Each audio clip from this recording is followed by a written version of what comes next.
ఓం శ్రీ గురుభ్యో నమః. అందరికీ నమస్కారం. Welcome to Maharshi Bhaktipeetham channel. ఇవాళ అంటే మార్చి 3వ తేదీన వస్తున్నటువంటి చంద్రగ్రహణం గురించి ఈ వీడియోలో చెప్పబోతున్నాను. ఈ గ్రహణం సింహరాశిలో సంభవిస్తుండటంతో మీలో చాలామందికి చిన్నపాటి ఆందోళనగా ఉండొచ్చు. నా రాశి కూడా సింహరాశి, పుబ్బ నక్షత్రం నాది కూడా.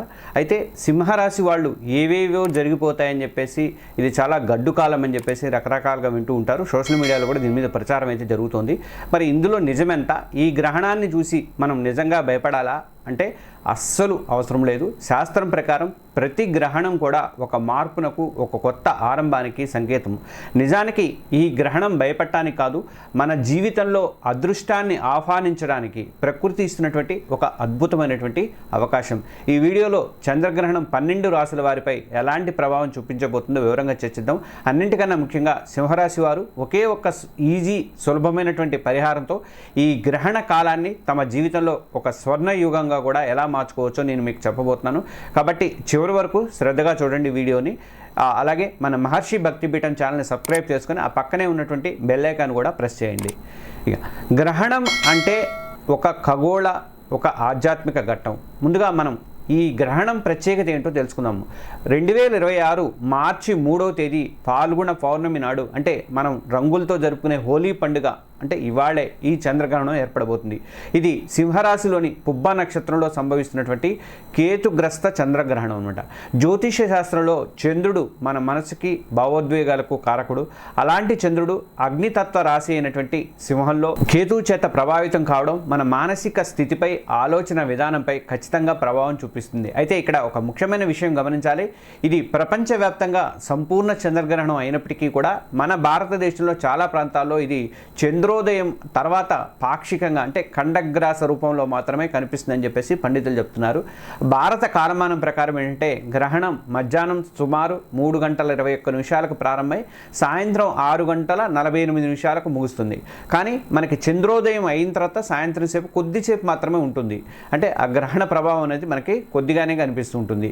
ఇక గ్రహణానికి 9 గంటల ముందు అంటే ఉదయం 6:21 నుంచే సూతక కాలం అనేది మొదలవుతుంది.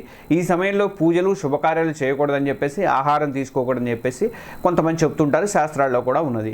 అయితే గ్రహణం అనగానే భయపడటం కాదు, ఇది మన ఆత్మ పరిశీలన చేసుకొని మనలో ఉన్నటువంటి నెగిటివిటీని అంటే ప్రతికూలతను వదిలించుకోవడానికి ప్రకృతి ఇచ్చినటువంటి ఒక వరం లాగే చూడాలి. ఈ సమయంలో మనసు కాస్త చంచలంగా ఉండటం, ఆందోళన కలగడం అనేది సహజం. కానీ సరైనటువంటి అవగాహనతో కొన్ని పరిహారాలు పాటిస్తే ఈ గ్రహణ శక్తిని మనకు అనుకూలంగా మార్చుకోవచ్చు. ఇప్పుడు ఒక్కో రాశిపై ప్రభావం ఎలా ఉంటుందో చూద్దాము. పండితులు చెప్తున్న దాన్ని బట్టి 12 రాశులపై గ్రహణ ప్రభావం గురించి నేను విశ్లేషణ చేస్తాను. ఫస్ట్ మేషరాశి. మేషరాశి వారికి ఈ గ్రహణం మిశ్రమ ఫలితాలను ఇచ్చే సూచనలు ఉన్నాయి. మీలో ధైర్యం ఉన్నప్పటికీ కూడా మానసిక అశాంతి, చికాకు పెరిగే అవకాశం ఉంది. 5వ ఇంట గ్రహణం ఏర్పడటం వల్ల మీ పిల్లల విషయంలో కాస్త శ్రద్ధ అనేది అవసరము. ప్రేమ వ్యవహారాల్లో అపార్థాలకు తావివ్వకండి. ఆర్థికంగా ఒడిదుడుకులున్నా వాటిని అధిగమిస్తారు. తొందరపడే నిర్ణయాలు తీసుకోవద్దు. గ్రహణం సమయంలో ఓం శ్రీం హ్రీం క్లీం ఐం ఓం స్వాహా అనే మంత్రాన్ని లేదంటే హనుమాన్ చాలీసాన్ని పఠిస్తే మనసుకు బలాన్ని ఇస్తుందని చెప్పేసి పండితులు చెప్తున్నారు. ఇక వృషభ రాశికి వచ్చేసరికి వృషభ రాశి వారికి ఈ గ్రహణం చాలా అనుకూలంగానే కనిపిస్తుంది. మీ సుఖస్థానంలో గ్రహణం ఏర్పడటం వల్ల కుటుంబంలో ప్రశాంతత నెలకొంటుంది. తల్లిగారి ఆరోగ్యం మీద కొద్దిగా దృష్టి పెట్టండి. కెరీర్లో శుభవార్తలు అయితే వింటారు. ఆగిపోయినటువంటి ప్రమోషన్ వంటివి ఇప్పుడు ముందుకు సాగవచ్చు. సుఖశాంతులు అయితే పెరుగుతాయి. అనవసరమైనటువంటి ఖర్చులు మాత్రం వద్దు. గ్రహణ సమయంలో ఓం సీతాంశు విభాంశు అమృతాంశు నమః అనే మంత్రాన్ని జపించడం అనేది మేలు చేస్తుందని పండితులు చెప్తున్నారు. ఇక మిథున రాశి, జెమిని. మిథున రాశి వారికి ఈ గ్రహణం మంచి ధనలాభాన్ని సూచిస్తుంది. మీ పరాక్రమ స్థానంలో గ్రహణం ఏర్పడటంతో మీలో ధైర్యం, ఆత్మవిశ్వాసం రెట్టింపు అవుతాయి. చిక్కుకుపోయినటువంటి డబ్బు చేతికి అందే అవకాశం ఉంటుంది. మీ మాట తీరుతో పనులను సానుకూలం చేసుకుంటారు. తోబుట్టులతో సంబంధాలు మెరుగుపడతాయి. చిన్న ప్రయాణంలో మాత్రం జాగ్రత్త అవసరము. గ్రహణ సమయంలో ఓం శ్రమ శ్రమ శ్రమం సహా చంద్రమసే నమః అనే మంత్రాన్ని పఠిస్తే ఫలితాలు మరింత బాగుంటాయని పండితులు, జ్యోతిష్ శాస్త్రవేత్తలు చెప్తున్నారు. ఇక కర్కాటక రాశి, క్యాన్సర్. మీ అధిపతి అయినటువంటి చంద్రుడికే గ్రహణం పడుతుండటం వల్ల కర్కాటక రాశి వారిపై ప్రభావం కాస్త ఎక్కువగా ఉండే అవకాశం ఉంటుంది. మీ ధన, వాక్కు, కుటుంబ స్థానంలో ఇది ఏర్పడుతుంది. కాబట్టి డబ్బు విషయాల్లో చాలా జాగ్రత్తగా ఉండాలి. పెట్టుబడులకు ఇది సరైన టైం కాకపోవచ్చు. మాటల వల్ల కుటుంబంలో సమస్యలు రాకుండా చూసుకోండి. మానసిక ఒత్తిడి పెరిగే ఛాన్స్ ఉంది. గ్రహణం సమయంలో ఓం రామ్ రహవే నమః మంత్రాన్ని జపిస్తే గ్రహణం విడిచాక శివాలయ దర్శనం చేసుకోవడం కూడా మంచిదని పండితులు చెప్తున్నారు. ఇక కన్యారాశి వారికి ఇది వ్యయస్థానంలో అంటే 12వ ఇంట్లో ఏర్పడుతుంది. దీనివల్ల అనవసరమైనటువంటి ఖర్చులు పెరిగే సూచనలు ఉన్నాయి. ఆరోగ్యం విషయంలో ముఖ్యంగా కళ్ళకు సంబంధించిన జాగ్రత్తలు తీసుకోవాలి. నిద్రలేమి వంటి సమస్యలు ఎదుర్కోవచ్చు. అయితే విదేశాలకు వెళ్ళాలనుకునే వారికి ఇది అనుకూలమైనటువంటి టైము. ఆధ్యాత్మిక చింతన పెరుగుతుంది. ఓం గం గణపతే నమః అని, ఆ తర్వాత ఓం శ్రాం శ్రీం సహాం చంద్రమసే నమః మంత్రాలను పఠించడం ద్వారా ఇబ్బందులను అదుపులో ఉంచుకొని చెప్పేసి పండితులు జ్యోతిష్యులు చెప్తున్నారు. ఇక తులారాశి వారికి ఈ గ్రహణం లాభస్థానంలో ఏర్పడటం వల్ల ఒక వరం లాంటిది. అద్భుతమైనటువంటి శుభ ఫలితాలు అయితే అందుతాయి. పెద్దల నుంచి స్నేహితుల నుంచి పూర్తి సహకారం లభిస్తుంది. పాత పెట్టుబడుల నుంచి మంచి లాభాలు అయితే అందుకుంటారు. ఆదాయం అయితే పెరుగుతుంది. కోరికలు నెరవేరుతాయి. ఈ శుభ ఫలితాలను రెట్టింపు చేసుకోవడానికి గ్రహణం సమయంలో ఓం ఐం క్లీం సౌమ్యాయ నమః మంత్రాన్ని 108 సార్లు జపించండి. ఇక వృశ్చిక రాశి వారికి ఈ గ్రహణం మీ వృత్తి ఉద్యోగపరమైనటువంటి దశమ భావంలో ఏర్పడుతుంది. పనిలో కొన్ని ఊహించినటువంటి మార్పులు ఒడిదుడుకులు ఎదుర్కోవచ్చు. పై అధికారులతో వాదనకు దిగవద్దు.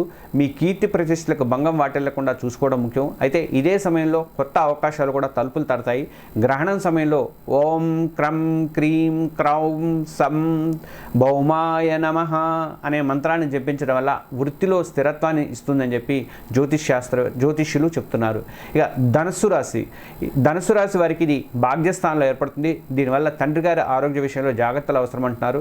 దూర ప్రయాణాల్లో చిన్న ఆటంకాలు ఎదురవ్వచ్చు. అనవసరమైన వాదనలకు దూరంగా ఉండటం చాలా ముఖ్యం. ఆధ్యాత్మికంగా మాత్రం ఇది మీకు మంచి సమయం. గురువుల ఆశీస్సులు లభిస్తాయి. గ్రహణ సమయంలో ఓం విష్ణవే నమః అని జపించడం వల్ల లేదంటే విష్ణు సహస్రనామం వినడం వల్ల మీ యొక్క ప్రతికూలతలన్నీ కూడా తొలగిపోతాయని పండితులు చెప్తున్నారు. ఇక మకర రాశి వారికి ఈ గ్రహణం అష్టమ స్థానంలో ఏర్పడటం వల్ల ఇది కాస్త జాగ్రత్తగా ఉండాల్సినటువంటి టైము. ఆరోగ్యం మీద మీరు శ్రద్ధ పెట్టాలి. పాత సమస్యలు తిరగబెట్టే అవకాశం ఉంది. వాహనాలు నడిపేటప్పుడు అప్రమత్తంగా ఉండాలి. ఆకస్మిక నష్టాలు కానీ అవమానాలు కానీ ఎదురయ్యే సూచనలు అయితే ఉన్నాయి. ఈ సమయంలో ఓం శం శనైశ్చరాయ నమః అనే మంత్రాన్ని జపించడం లేదంటే శని చాలీసా పాటించడం వల్ల కష్టాల నుంచి బయటపడటానికి సహాయపడుతుందని చెప్పి పండితులు చెప్తున్నారు. ఇక కుంభరాశి వారికి ఈ గ్రహణం సప్తమ స్థానంలో అంటే దాంపత్యము భాగస్వామ్య స్థానంలో ఏర్పడబోతుంది. జీవిత భాగస్వామితో అపార్థాలు రాకుండా చూసుకోండి. వారి ఆరోగ్యం మీద శ్రద్ధ పెట్టండి. వ్యాపారంలో కొత్త ఒప్పందాలు చేసుకునేటప్పుడు ఆచితూచి అడిగేయాలి. కోపాన్ని అదుపులో ఉంచుకొని గ్రహణ సమయంలో దైవనామస్మరణ చేయడం ద్వారా ఈ సమయాన్ని ప్రశాంతంగా దాటవచ్చని పండితులు చెప్తున్నారు. ఇక మీనరాశి వారికి ఈ గ్రహణం 6వ స్థానమైనటువంటి శత్రు రోగ రుణ స్థానంలో ఏర్పడబోతుంది. ఇది మీకు చాలా వరకు అనుకూలమైనటువంటి ఫలితాలను ఇస్తుంది. శత్రువుల మీద విజయం సాధిస్తారు. కోర్టు కేసుల్లో మీకు అనుకూలత లభిస్తుంది. పాత రోగాల నుంచి ఉపశమనం పొందవచ్చు. పోటీ పరీక్షలకు సిద్ధమవుతున్న వాళ్ళకి ఇది మంచి సమయము. గ్రహణ సమయంలో ఇష్టదైవ నామస్మరణం చేయాలని చెప్పేసి పండితులు సూచిస్తున్నారు. ఇక సింహరాశి ఇది కష్టకాలం కాదండి, సువర్ణ అవకాశము. ఇక అసలు విషయానికి వద్దాము. ఈ గ్రహణం మీ రాశిలోనే జరుగుతుంటూ సింహరాశి వాళ్ళు కాస్త ఆందోళనగా ఉండటం అయితే సహజం. మీ రాశిలోనే చంద్రుడు కేతువు చేత ప్రభావితం కావడం వల్ల మీపై ప్రభావం నేరుగా బలంగా మాత్రం ఉంటుంది. మానసిక ఒత్తిడి, అసహనం, కోపం, తలనొప్పి లాంటివి పెరిగే అవకాశం ఉంది. ముఖ్యమైనటువంటి నిర్ణయాలు తీసుకునేటప్పుడు గందరగోళంగా అనిపించవచ్చు. ఆరోగ్యం, గౌరవ ప్రతిష్టల విషయంలో జాగ్రత్త అయితే అవసరము. కానీ ఒక్క క్షణం ఆగండి. ఇది నాణానికి ఒకవైపు మాత్రమే.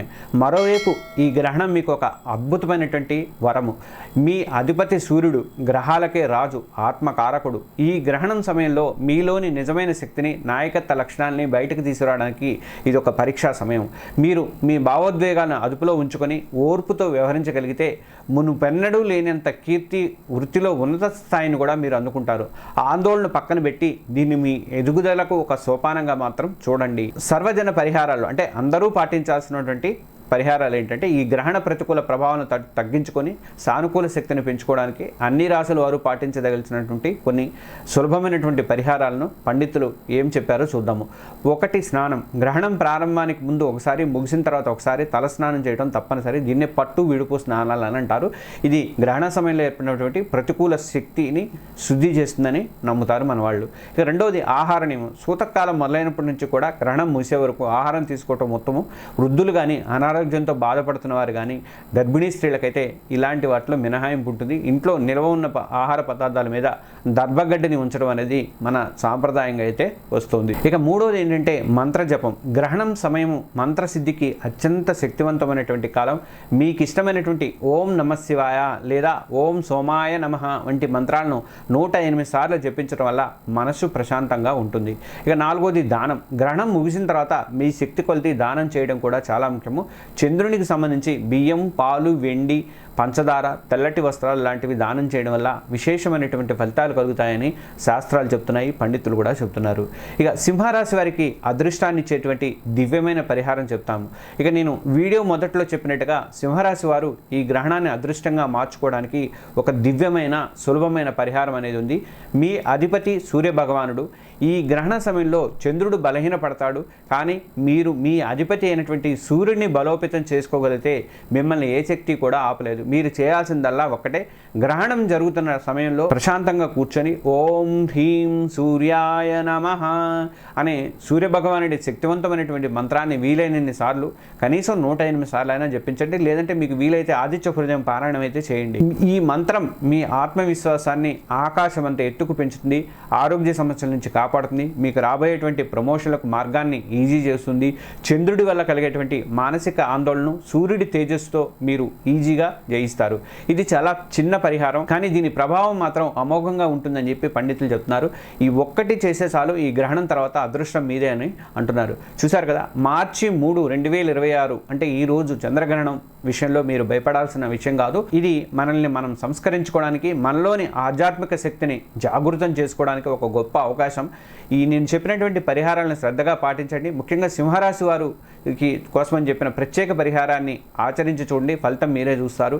భయాన్ని వదిలి భక్తితో, విశ్వాసంతో ఈ గ్రహణ కాలాన్ని సద్వినియోగం చేసుకోండి. అంతా మంచి జరుగుతుంది, ఏం చెడు జరుగుతుందని ఆలోచించద్దు, మనసులో కూడా రానియొద్దు. అది ఈ సమాచారం మీకు ఉపయోగపడిందని మనస్ఫూర్తిగా నమ్ముతున్నాను.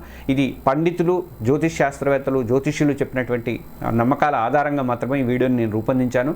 మీకు ఈ వీడియో నచ్చితే దయచేసి ఒక లైక్ చేసి మీ స్నేహితులు, మీ కుటుంబ సభ్యులతో, ముఖ్యంగా సింహరాశి వాళ్ళు ఎవరైనా ఉంటే మీ మిత్రులు కానీ మీ కుటుంబ సభ్యులు కానీ వాళ్ళతో పంచుకోండి. ఇలాంటి మరెన్నో ఆధ్యాత్మిక వీడియోల కోసం మన మహర్షి భక్తి పీఠం ఛానల్ని ఇప్పుడే సబ్స్క్రైబ్ చేసుకోండి. సర్వే జనా సుఖినో భవంతు. ఓం శాంతి శాంతి శాంతి.